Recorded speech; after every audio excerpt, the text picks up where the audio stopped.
All right, let's talk about a term that made a huge leap from the world of video games into the, well, much harsher reality of American life. We're talking about the kill line. So if you've ever played a game like World of Warcraft, you know exactly what this is.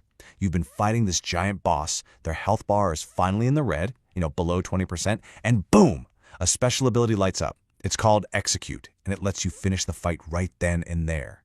It's a reward, really, for pushing your enemy to the brink. But here's the twist. What happens when that mechanic, that moment of triumph in a game, becomes a metaphor for real life? That's what we're digging into.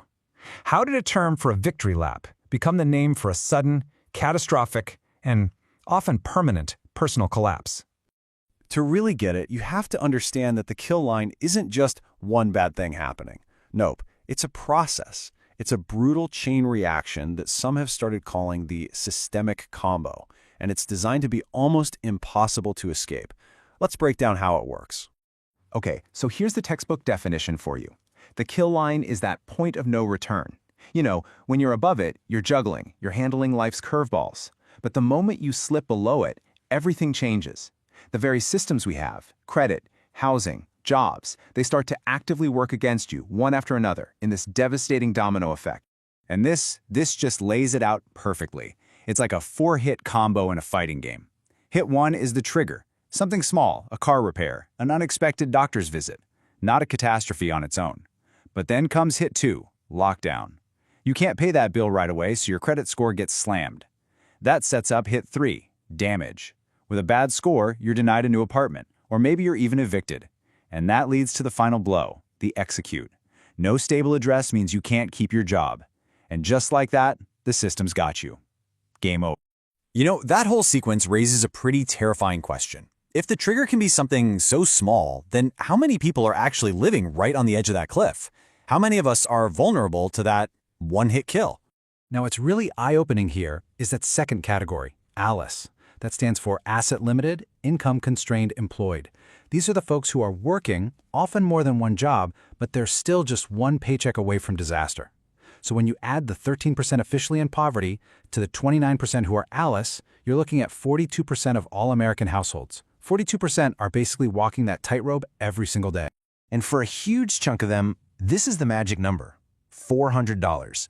According to the Federal Reserve, 37% of all American adults couldn't cover an unexpected $400 expense without going into debt or selling something they own. That's it.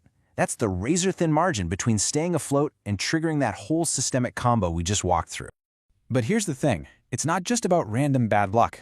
The system itself has these, traps, specific mechanics that make that downward spiral incredibly fast and incredibly hard to pull out of. Let's look at 3 of the biggest ones. First up, the medical debt trap. This is a big one. Check out these numbers. 41% of U.S. adults have medical debt. But here's the part that'll blow your mind. Of those people struggling with medical bills, a full 80% of them have health insurance. So that safety net you think you have, it's just not working for millions of people. And this is exactly what it looks like for a real person. You take a story like George's, a forklift driver. The huge bill, even with insurance, was the trigger. The destroyed credit score, that's the lockdown. And then being blocked from getting an apartment or a loan to retrain, that's the damage. It slams the door shut on any path to recovery. And then you have something called the benefits cliff, it's just one of the most backward things you can imagine. Look at this example.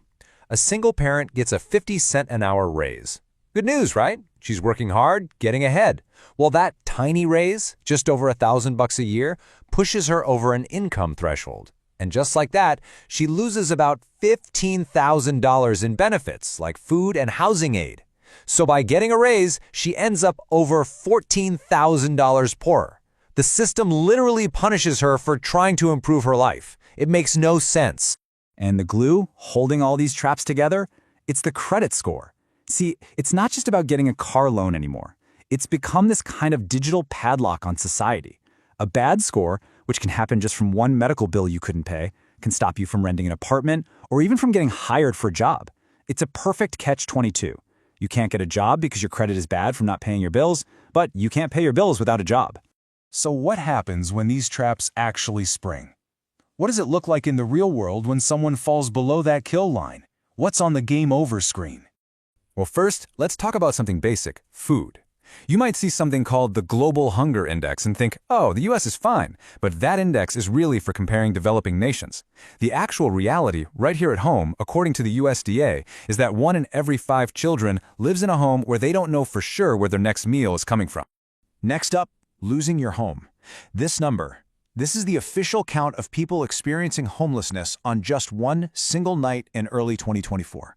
It's an all-time high, and it's up 18% from the year before. This is the execute phase of that combo, playing out on a massive national scale. And stories like Bob Garrick's really show you who's being hit by this. It's not who you might think. We're talking about former tech support workers, people who were solidly middle class until one single trigger, for him it was a stroke, and the whole house of cards came down. And if there's a final boss in this horrifying real-life game, if there's a place that shows what total system failure looks like, it might be Kensington Avenue in Philadelphia. Kensington is ground zero. It's the heart of the opioid crisis, and it's being made so much worse by a new drug called Trank. It's an animal tranquilizer that literally causes people's flesh to rot. And some critics argue that places like this are basically a strategy of containment. The idea isn't to help people, it's just to wall them off from the rest of society, to keep the problem out of sight, out of mind. So all this brings us to the biggest question of all. Is the kill line an accident? Is it just a bug in the system? Or is it actually a feature of the game's design, rooted in a much older, deeper idea? It's been argued that it's rooted in this philosophy of social Darwinism, this old idea of survival of the fittest but applied to people in society. And when that's your philosophy, you create policies that punish people for struggling. A perfect example is asset limits for welfare. In many places, you're legally barred from getting help if you have more than, say, $2,000 in savings. Think about that. The system itself prevents the poor from ever building the exact emergency fund that might save them from falling off the cliff. And that really brings us to the heart of it. The real problem isn't just poverty, it's the total lack of a buffer zone. For almost half the entire country, the system has zero fault tolerance. There's no gentle slope, it's just a sheer cliff. One mistake, one piece of bad luck, one unexpected $400 bill, and it can be game over. So, I guess that leaves us with one final thought. When a system is built this way, where the fall is so steep and the penalty is so final, have we really built a safety net to catch people? Or have we built a trap designed to make sure that once you fall, you can never get back up?